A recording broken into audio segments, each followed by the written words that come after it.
to the world. Subscribe now to the Hot 97 YouTube channel. It's Ebro in the Morning with Laura Stiles and Rosenberg. Ebro in the Morning, Laura Stiles, Rosenberg. Give it up for Chicago's own G-Herbo back on the program. Friend of the show. That's our guy right here. You know what I'm saying? There was a time you used to come by here. You, Dirk, Bibby, all coming up at the same time. Yep. Yeah. It was, man. I was just gonna say, like, I literally remember being here with y'all 8, 9 years ago, for real. Like 8 years ago. 2014. Well, we always knew you had that. You had something to say. B, you was getting to these raps. You was making great records. So for us, that's kind of like, you know what I'm saying? You wasn't just like a gimmick.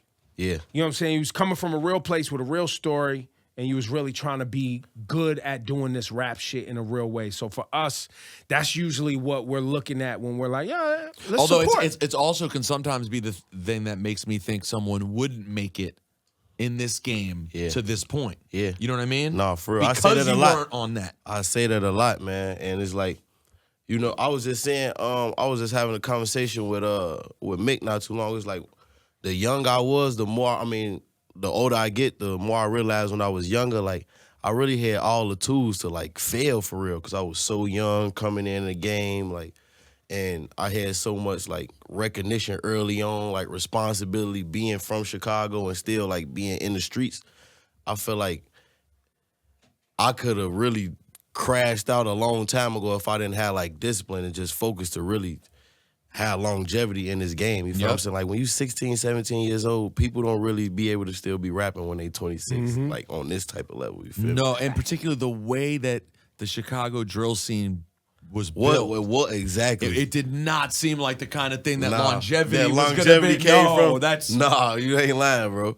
That's crazy every time I think about it.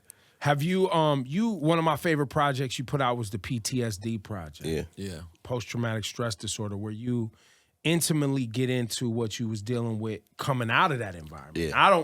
I don't think you were celebrated enough for that album, musically, and the fact that you were leaning into dealing with your demons. Yeah, we had this talked conversation at that before. time. Yeah. How is that process going? Because you don't just go like write about it, talk about it, and it's gone. You have survivor's guilt, making it out, all these other things. How's that going? I mean, I deal with it differently now because just I feel I'm maturing as a man, like, and an artist at the same time. But that's why, like, this project right now that I'm dropping is important, because I want to speak on it on a different level of just, I feel like I had more moments of triumph since then, but it's got worse in a sense, you know what I'm saying? Like, my brother passed away in January 2021, you feel what I'm saying? He died, and, like, every day now dealing with that is like, I have to, no matter what I'm doing or any milestones or any goals I reach in life, I always feel like I can't really celebrate it how I want to. You feel what I'm saying? And that's like, it became normal in a sense, like, you know what I'm saying? Dealing with death and dealing with trauma and having post-traumatic stress disorder, it became normal. It's like, all right, I'm just functioning. But on a higher scale of things is, man, me waking up 8 in the morning doing interviews, and me waking up being with my kids, and then having to go to the studio, and like being a regular person mixed with being an artist and dealing with so much pressure and trauma every day, like, you know what I'm saying? It's like, it's hard keeping balance. I fell into a real slump. I started drinking liquor like every day. Like, I wake up 8, 9 in the morning, 10 a.m., and I'm drinking alcohol. Recently, yeah, like this past year, you feel what I'm saying? And I like speaking on it because people don't really realize that they'll see like, oh, yeah, Herb drinking, he just getting drunk, having fun, but I'm really drinking so I could like get through the day, because I'm not really there, you feel what I'm saying? And people don't think that exists. What's your wife say? She was like, it's crazy, like, and you saying that because, like, especially when you dealing with your woman, it's like they want to bring the best out of you, especially when you're dealing with a good woman, you feel what I'm saying? So she's seeing what I'm going through, and she's seeing why I'm doing it, so she's not trying to be as hard, but she'll tell me, like, you drinking a little too much. You got to stop drinking, you feel what I'm saying? And then I, like, cut it off, like, you know what I'm saying? I think she nagging me, but at the end of the day, it's like, for real, I really She's fell seeing into, you from the outside. She's seeing me from the outside. That, like, this is somebody that I live with every day, and she's seeing, like, the blink of an eye. I never used to drink. I didn't even used to drink to, like, really have fun. Hanging out with her, going to the club, I never got drunk. Now she's seeing me waking up, getting drunk, even when I got my kids. You feel what I'm saying? It's like, that's different, but I'm not looking at it the way she's looking at it. You feel what I'm saying? She's seeing mentally, like, no, he's going through something, but I'm still smiling. I'm still finding ways to make myself smile, make other people around me smile, have my kids for a day. I'm still going to the studio. I'm still shooting videos. I'm still G-Herbo, but at the end of the day, it's like Herbert Wright. Mentally, I'm going through a lot of stuff, you feel me? And she's seeing it. She helped me a lot, though. I ain't gonna lie, she helped me because she support me through it. Like, she still support my BS, you feel what I'm saying? But she pushed me in a way where, like, I had to get out of it. Like, I really had to snap out of it. Like, man, I got to. Like, I really went on, like, I just didn't drink. I ain't drink for, like, 45 days straight, and that broke the habit of me drinking every day. So now I drink, like, having fun, you feel me? Like, I don't have to get up and drink, but I was like that, bro. After I lost my brother, I really started drinking. I was gonna say, was day. that the primary thing? Like, when you said it was hard for you every day, Yeah. The day he died, I started drinking, and I didn't stop. Okay, so it was your brother's death directly. Yeah. Because high-functioning depression is a real thing. Yeah. And I don't think people talk about it enough. I remember maybe a year ago, Miss Universe, remember we had her as a guest here. That's right. And she, here in New York, jumped off, the 20th floor of her building and committed suicide. And she was happy all the time. So it seemed. So we thought. Yeah. So we thought. So you think. And I had a conversation with my guy from Chicago. I'm not even gonna say his name. And he's like a somebody. You know what I'm saying? He was saying he had to stop drinking because he was contemplating suicide. But this somebody who I see every time. He's smiling, cool, regular, and I'm like, it dawned on me right then. Like, that's why it's so important to talk about this stuff. That's why I feel like it's important to talk about, because I've never contemplated suicide or anything like that, but just depression. I started to, like, not care about a lot of stuff. Like, it was just like, whatever. I was making terrible decisions, all types of stuff. But I'm saying all that to say, you would see somebody and think they're perfectly fine, and because they don't openly speak about it. And, and you would think you're alone, but at the end of the day, when you speak about it, like him telling me this, it threw me for a loop, because it's like, you don't even know the support that you had, the people that help you. Because I'm telling him, like, you somebody I care about. Just you telling me that right now, it gave me a whole nother, like, outlook on how I look at you and how I look at everybody else, because you don't even know the support that you have until you open up and say something. You feel what I'm saying? Like, it don't have to be your family. It don't have to be your closest friend. It's actually people out there that just care because they understand what you're going through. You feel me? That's powerful, man. How old are you now? 26. 26. And you've lived a life, man. Like, yeah, I feel like I lived a lot, like 10 different lifestyles. It's crazy. But this is the beauty. You look at your contemporaries, right? People who have been in this game rapping, or even just other men that you know that are 50. There's a whole other. And so how are you going to, for the next 25, you know what I mean, manage that? And even with that comes the reality that we all have vices, right? Like, some people's vices are healthy vices. Yeah. Right? Like, they might run marathons and they're constantly training for a marathon and they're working for that marathon. And in your mind, you're like, yo, this person's healthy. They gunning for it. But I'm sure they go into therapy because the reason they run and work out so hard and do that is it's helping them deal with something. Right. Right? And if they miss a day, they're off. Right. They can't. They're like, oh, I didn't run today. Right. You know what I mean? And so, you see people, they in the gym, or people with how they eat or meditate or yoga. You know what I mean? Everybody's literally everyone is doing something to help them get through the stuff that they've endured. Yeah. But hopefully it's a healthy habit. Exactly. Hopefully. Right. And like, it's basically just help adulting. You know what I mean? Like, just being an adult is hard. It's hard. And it's hard even if you're from the best of circumstances, let alone from a really rough part of the world where you've been experiencing the death and trauma and all these things for so long. Was your, obviously you've known people who have died before. Yeah. What was it? Was it just the closeness with your brother that made it a different sort of experience altogether? Yeah, it was just him for real. And then, like, the reality of you know, where I come from, I was just talking literally yesterday. I had a conversation just about like overall like we just touched on these bases. Like me being young, coming in the game at 16 years old.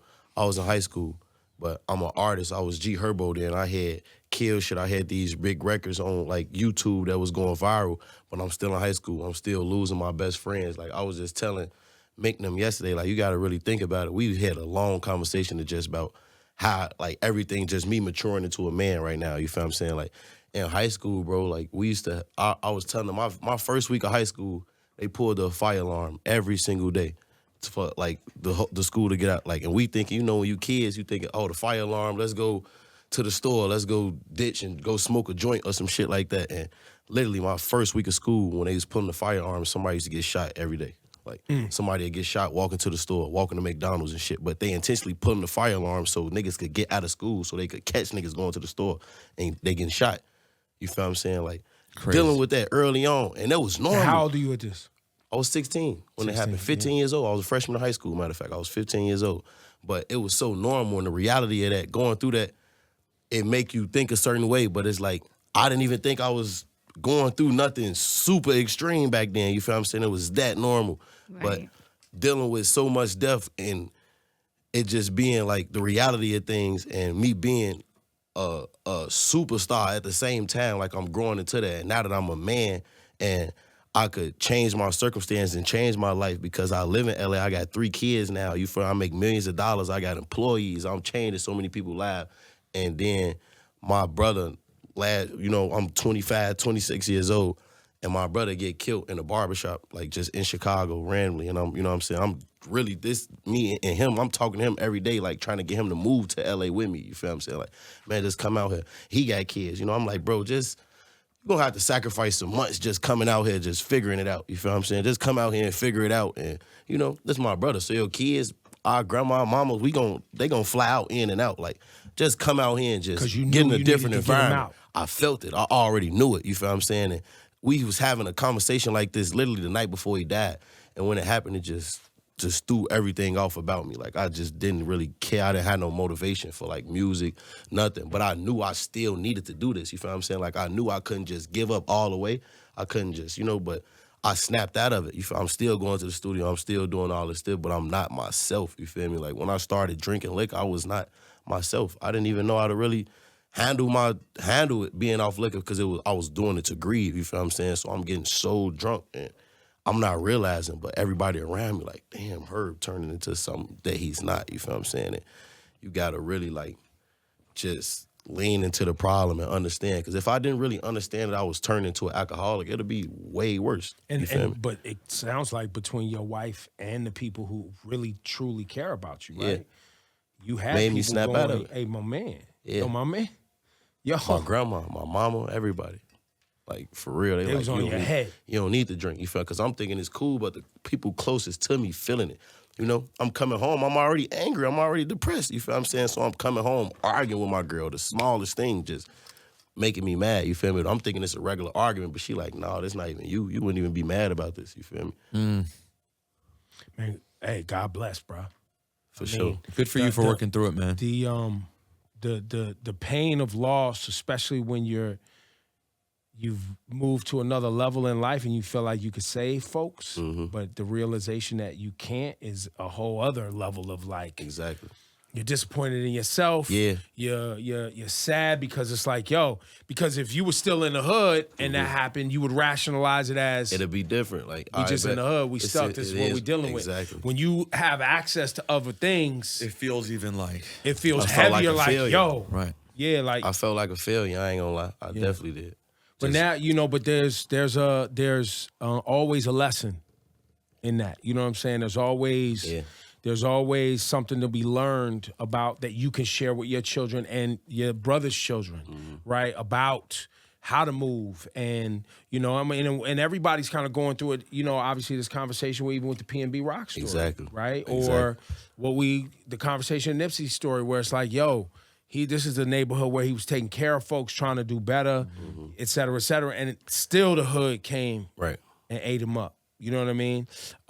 you know, rest in peace to PnB Rock, but knowing how to move out here and knowing when it's time to zig and not, you know what I mean? That whole thing, I'm sure you have, but how are you dealing with the reality that you got to move different, just being someone who is successful and there's a target on your back because you're a rapper?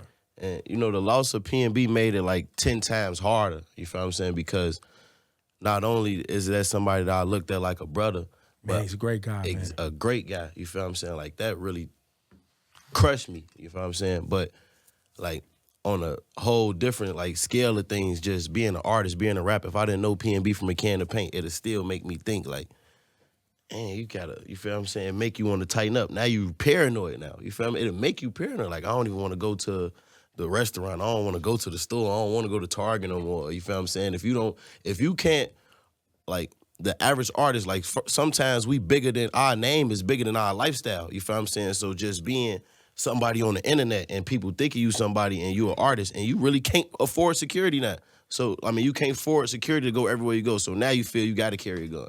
You feel what I'm saying? Like, people not really thinking of it like that. Like, just the paranoia of being a somebody. Everybody know who you are. Everybody looking. Everybody want to take a picture. You feel what I'm saying? And me being who I am, I feel like I'm a normal guy still at the end of the day because I'm just a humble person. Like, people, everywhere I go, you could see me. I hang out. Like, I hang out in front of a convenience store just out of town. You feel what I'm saying? I hang out in front of my hotel some nights. You feel me? Just wanting to be free because we go through so much. Sometimes I just be wanting air just to hang out. You feel me? And you can't even do that. That's not even normal. Like, the reality of being a human being is not normal, especially if you are somebody, an artist. So do you take precautions? Like, and I say this delicately because obviously PnB Rock situation was awful, but I couldn't help but think afterwards, like, about just artists in general and the way that everyone chooses to carry themselves. You know what I'm saying? Like, you showed up here today, you have a watch on, but you're not wearing any jewelry. You're wearing a sweatshirt. Look, I got on chains. They tucked in. Oh, there you. But they're tucked. Oh, God forbid. So my question is, like, at what point as an artist you go, yes, the situation's already so messed up. What little precautions can I take, whether it's not getting into it with people, not associating with certain people, tucking the chain? You know what I'm saying? Like, do you have those thoughts just about avoiding drama? Yeah, I always been big on following my intuition. You know what I'm saying? Sometimes I just look in the mirror and just be like, I don't need to put no chains on today. Like, for what? You know? Like, literally, I say that. Like, I don't need to put no chains on. I'm going to just go pop out regular. You feel what I'm saying? Or sometimes it's like, I gotta have my security, or I gotta have my security and 3 of my homies with me. You feel what I'm saying? Because at the end of the day, security he not gonna be able to watch every single thing. Like, you feel, you gotta think it's only so much that security could watch. It's only so much security could avoid. You feel, like, dealing with fans and all that. He can't really deal with the fans. Turn down every picture and still watch my back. You feel me? You gotta think about all of that, and I think about all that because I always been a paranoid person. Even before I was right hit G-Herbo, I always felt like every day I leave out the house, something gonna happen to me, or something can't happen to me, or somebody trying to do something to me. But that's right. The neighborhood I'm from. That come from walking to school and getting shot at 8 in the morning. That come from my first week of school, they pulling the fire alarm, people getting shot randomly. You feel what I'm saying? Like, that come from seeing my first murder at 9 years old. All of that come from that trauma that was built up over the years and that paranoia that was built up over the years. And it's like, it bothered me. It's not okay to think that way. You feel what I'm saying? Like, it's not okay to not want to take my kids to the zoo. You feel what I'm saying? Like, the smallest thing like that, where you feel like, damn, I gotta have a gun to take my kids to the zoo or to the movies, or I gotta have security to take my kids to the movies. And that's cool. It's normal. You feel what I'm saying? Because that's my life. That's the reality of how I'm living now. But it's not normal to think that way. You feel me? It's cool to have security, but it's not normal to think you gotta have security or you gonna die. You feel me? Right. That's not normal. Yes, it's sad. It's you know, we live in a country that's riddled with violence, but obviously hip hop and rap and black and brown impoverished neighborhoods over-index on the gun violence and the murders, right? Like, it's happening everywhere, but it happens way more where we at, right? And so, you know, you do got to move different. Are you able to write about this on this new project? Because you do a good job as an artist, and I think this is why people look. There's some artists out here, they not stunting on the hood like that. They not making money and bragging, and trying to make other people feel like they're not good enough. Because that's also a part of the culture too. Absolutely. That, it's everybody knows, okay, boom, I'm an artist, I'm a musician, I got accomplishments, I want to start buying things. But there's individuals who show up to their former neighborhoods in effect to make other people feel small. Mm-hmm. And you're asking for problems with that. I've always been on, like, why are you showing up in front of people that don't have, acting as if you're better than them because you do have? Mm-hmm. You're asking for problems. Why are you showing up, and this isn't even about the PnB Rock situation. Right. This is just about hip-hop and culture in general. Exactly. You're showing up to a town you're not from to walk into a club with people who live there to try to, like, take all their girls or impress all the women as if them other dudes ain't living there and don't matter, and you think that's gonna be cool? That's gonna fly, and there's not gonna be problems? Or you're gonna show up in neighborhoods where you don't know anybody, just dripping with, and somebody gonna be like, nah, we don't know him or her, but this is gonna be smooth, and they gonna make us feel insignificant. Like, that's never that instinct that you have. Like, everybody don't have that. I think that come from just us coming from the trenches for real. You feel what I'm saying? And seeing poverty and seeing how it work. Because all my life, my career as an artist, you know what I'm saying? Since I've been making money, I always tone down to it. You feel what I'm saying? Like, I never really you never seen me go to my hood, shoot a video with a bunch of money on me. You never seen me really do none of that. Like, I'll go back with jewelry on, like, you feel what I'm saying? I'll go and show love, but it's really showing love. Like, I understand it's always been certain things I did or just certain purchases, big purchases I just never made because I know too many people that still hurt. That's right. You feel me? And I understand that. And just me being the person I am, I want to change that in a way. You feel what I'm saying? You got to understand, it's not even like, you can't even, and I was telling Mick this when that situation first happened with PnB, and it's not even like, I'll just keep touching on that subject because it really threw me off, you feel me? But it's not even just about that one thing. You can't really blame people for not being able to think past go because they don't have nothing else but that mentality. They don't see nothing. So when you come from an environment where all you know is these 4 blocks and you ain't never seen nobody with a chain, you ain't never seen nobody with a watch, or you don't even know what it feel like to get up and work and earn something. You don't even think it's possible for you to have this, for you to obtain these things that we obtain by hard work. You feel what I'm saying? And sacrifice. Certain people don't have that. You feel me? And our innocence was taken from us young. You feel what I'm saying? Like, our freedom to just be free and be yourself and, you know what I'm saying, reach your full potential. A lot of people got that taken from them. So when they see opportunities to have certain things, whether it mean harming you or, you feel what I'm saying, risking their life, they not even thinking I'm risking my own life just by trying to get this from you. They don't think that far past go. They just react to it, you know what I'm saying, because they don't That's know. all they know. They don't know anything else but that, you feel what I'm saying? So us, as artists and leaders and role models, we got to understand that we got to give these people the benefit of the doubt and knowing, like, it's haves and have-nots in the world, you know what I'm saying? And that don't make me any better than you because I have and you don't have. I think I should just show you how to get it.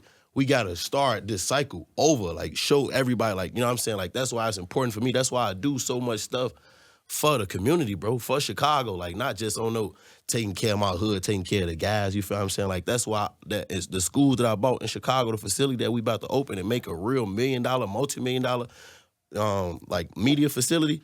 It's because you got to give these kids outlet, opportunity, you know what I'm saying? Because exposure, because we was robbed of that.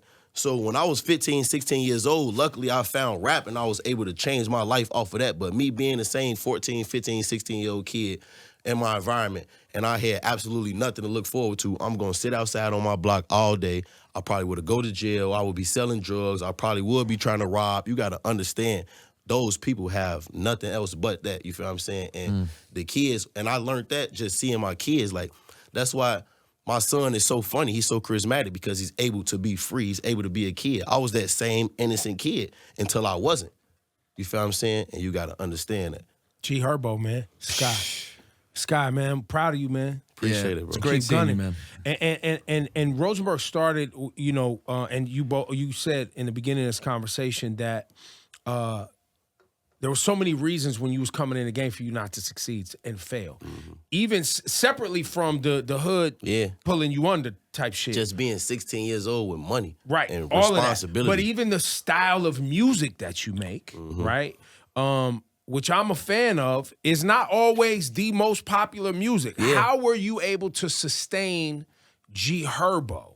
Because I think that's an important convo, right? Yeah. In a world where there's a lot of young artists feeling like, I want to create music, I want to contribute to hip hop, but here's what I hear that is popular, so I'm gonna go make what's popular, right, just to get in the game. Yeah. Versus, no, I'm gonna be great at being a rapper and being an individual, and I'm gonna carve out my sound in my lane, and I'm gonna be able to financially sustain myself. How did you do that?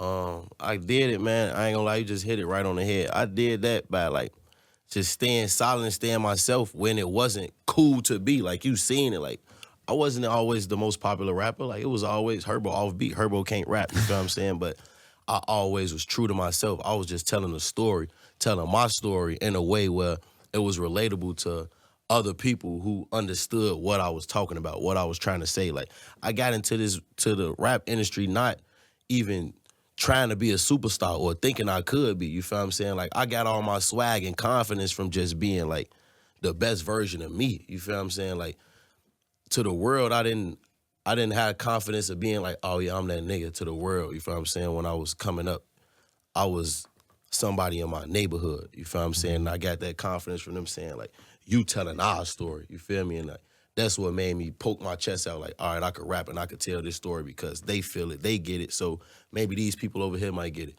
Maybe these people over here might get it, you feel what I'm saying? And then I got into my like swag being an artist and I started to have fun with it at first, but I didn't even know how to have fun with it. I didn't know how to like flex and go viral and certain stuff. Like, even when I was like buying jewelry, I didn't know how to like really have a rapper swag. I just had like a street dude swag about it. Like, my whole aura was just. But I think it's authentic. It was authentic. I built something authentic, no gimmicks or nothing. You feel what I'm saying? Like, and that's, I feel like why I have longevity or why I had longevity, because the youth was able to feel it and y'all was able to like, dang, they kid, like, he knows something. He could rap. You feel what I'm saying? Because the name of the game is hip hop. You, Bibby, and Dirk. Like how we came in, you feel me? But it wasn't like nobody was like that at first. You feel what I'm saying? I guess it was the swag of being in Chicago and just what we was going through. You feel me? Because I could probably like, even Dirk, I done heard Dirk say it, like,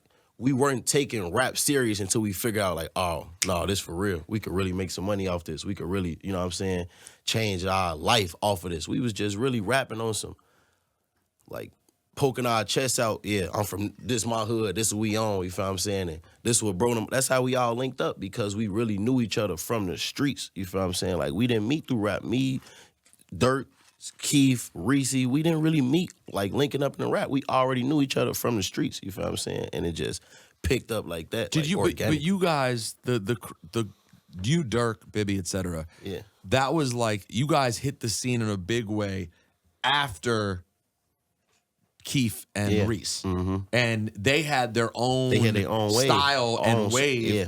It seems like you guys almost were able to take advantage by watching. It gave how us played inspiration. Out. It gave me and inspiration. then be like, what can we do? How do we fit in this? Exactly. Keef is an inspiration for a lot of people, man. A lot of people, man. I'm not even gonna lie. And you know, it's so crazy. Now we talking about it, I just feel like I should speak on it. I seen a post where Charlemagne said he don't feel like Sosa is one of the most influential, like, globally. But I disagree. Right. Because without, like, probably right now you don't feel like that because you got the Drakes, the Futures, you got so many, but I feel like it wouldn't be a lot of artists if it wasn't for Sosa. I'm talking about a lot of styles, though. Like, I'm not gonna even say no names. I'm not gonna, like, say it wouldn't be this artist, it wouldn't be that artist. But I could literally, off the top of my head, I could probably name you 10 artists right now that I feel like they whole style and everything the idea of global drill, artists, though. right, but the global idea of superstars, drill so you in can't general. say that. We don't know drill. Like, drill. Exactly.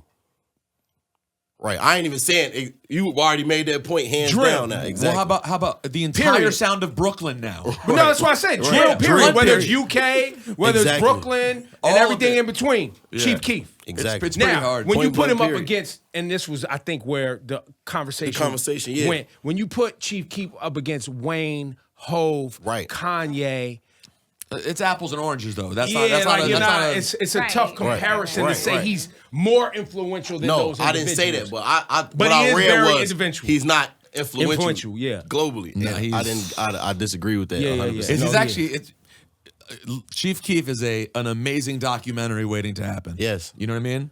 Yes. You should produce that. Yes. Bro, this is crazy. Do y'all like- still have all still talk? Yeah, that's my brother. I just was talking to Sosa when we was in LA probably like a couple days ago, but just manifestation. Because I promise you, I had this conversation yesterday. I had hours long just talking about like, I come up, man, Sosa, and we talk, like I was there, I seen it. We was talking about me and Mick yesterday. We was talking about DJ Ken and just how it started. People don't even know all us recorded our very first songs in DJ Ken house. People don't even know DJ Ken. DJ Ken moved here from Asia and moved in Sosa them hood. If I seen it from the beginning to now, like I seen it, we was like, man, that could be a documentary. You know what I'm saying? crazy. Something that, That's and crazy. you just said that It today. I'm really like, can bro, I'm be. telling you, it's crazy how life just work out. You feel what I'm saying? Well, and I think it should be pointed out too, business-wise, what y'all were able to do, right? Because a lot of people don't even know the level of business Bibby's on right now. Yeah, He's an industry different. power player. for real. Like, A Making, heavy hitter. he's making artists. He's making pop artists. That's what I'm saying. Yeah, it's crazy. To come from that to this, you feel what I'm saying? That's what I'm saying. And being able to make mistakes. You know how many mistakes were made along the way? You feel what I'm saying? That people not seeing, but you gotta be able to like but openly that's the talk whole about it. road to success. though. Exactly, but they gotta. People really People don't think know it's the road just to a straight success shot. comes with a million mistakes. You gotta. Yeah. No, it's And don't your work like that. ability to get up, because some of those mistakes could end you. Yeah, for real. Like they could. You gotta have the mental like capacity to really be able to like fight you through it. You know what I'm saying? Because a lot of people just like you said, they just let it beat them. You feel what I'm saying? A lot of people just lose hope and just give up. You know what I'm saying? And you gotta understand why people give up, because they don't have the tools to know that Right. this is what comes with life. You feel what I'm saying? They think when life get hard, it's like it's just over with wrap. for me. It's a wrap, because the circumstances, they seen it over and over. They seen my uncle, when life got hard, he turned to drugs. He turned to this. And it was, you know what I'm saying? They think they don't have no hope. You feel what I'm saying? So that's why it'd be important for me to do the small things, like the smallest things, that just show them, just pull up, like show them it's tangible. Like you could really be me. You could be better than me. You could have everything I got and some more. You feel what I'm saying? Like, and that's what's important. That's why I be starting with like the youth, and I go touch the people. Well, because You feel that me? Like, you getting these 10-year-olds, these 8, 9, 10-year-olds, in 5 years is going to be 15. in 15 and 5 years, quick like this, I seen And it. so are we making sure that those 8, 9, 10-year-olds have the love, support, and exposure that when they turn 15 Exactly. and they're at those crossroads, it could potentially make these life-changing, and by changing, I mean ending, Yeah. decisions. Do they know they have the support, the love, and the opportunities 'Cause it to could go either really way. thrive? Because it could go either way. Could you imagine like pouring just all the opportunities, knowledge, you feel what I'm saying, into a 8, 9, 10-year-old, like somebody that really, these kids could wake up in the morning and don't even have nothing to eat. You feel what I'm saying? Like don't even know what their next meal gonna be when they go to school. You feel what I'm saying? Imagine you having the opposite of that. They got everything they need to succeed at 10. By the time they 15, they gonna be a beast. You feel what I'm saying? But when you pouring all nothing but negativity and bad energy and hate into this same 10-year-old, by the time they 15, they gonna be the same type of beast, but a completely opposite kind of beast. You feel what I'm saying? Like that's what people need to understand the reality of things are. You feel what I'm saying? Like it's so much stuff that I learned just really taking a step back from the streets and taking a step back from everything and just focusing on myself and locking in and focusing on what's important to me, which is growing as an artist and as a man, and like taking care of the people that I love and giving back to my city in every way, because I know it's too much hate in my city. You feel what I'm saying? And at the same time, it's too much love there. So why not just pour that love back into this city full of hate and just see what we get back, what come back from it? You know what I'm saying? I learned that just by sitting back watching, you feel what I'm saying, and getting with people who really in the mix. You know, like I do a lot behind the scenes in Chicago. You know, like I'm partnered with the Chicago Bulls. I got my own initiative, Swerving Through Stress, them for kids. You feel what I'm saying? Like, I'm partnering with my homie, Deion Dawson. We got some Deion Chicago Dream where we feeding over 100 families. It costs $1,000 to feed a family throughout the year. You feel what I'm saying? I donated $150,000 of my own money to feed 150 families. It's 500 families on the waiting list. You feel what I'm saying? But I want to talk about that stuff more because I got the influence. I got my homies. You never know. One of my homies might say, here go 20,000, 50,000. You feel what I'm saying? That's 50 families. And all 500 of these families could be fed just by me speaking on it. One of my homies like, oh, Herb doing this? You don't even think it exists. You feel what I'm saying? And a lot of times people just aren't aware that these artists are doing it. I'm glad you're here. Some artists don't want to share because they like, I don't want that to, I don't want people to think I'm doing it for clout, et cetera, et cetera. But the other side of that is communities and families are hoping that someone will say, yo, I'm down to help. And so I'm glad you sharing, and I'm proud of you. You know what I'm saying? I always love talking to you. Bro. You got the new record with Future. Why don't you tee that up, Blues, man? It just dropped. Blues, man. My dog Pluto, man. And it's crazy because I never even seen myself being able to like work with artists like Future. You feel what I'm saying? Or being able to even have these songs that's on the radio going crazy. Like I never thought I'd be one day like making real hit records that the club turning up to now. I just thought I was just gonna be all with MC. Just he know how to rap for 5 minutes straight. You feel what I'm saying? Like I just grown all the way as an artist and everything. So let's play. And this is off Survivor's Remorse. Survivor's Remorse, man. October 10/7. It's the day before my birthday, 7. man. I'll be 27 on October 8th. There you go. There it is. Yo, happy birthday. Appreciate it, bro. Happy birthday. Yo, give it up, G-Herbo. Yes, sir. Gang.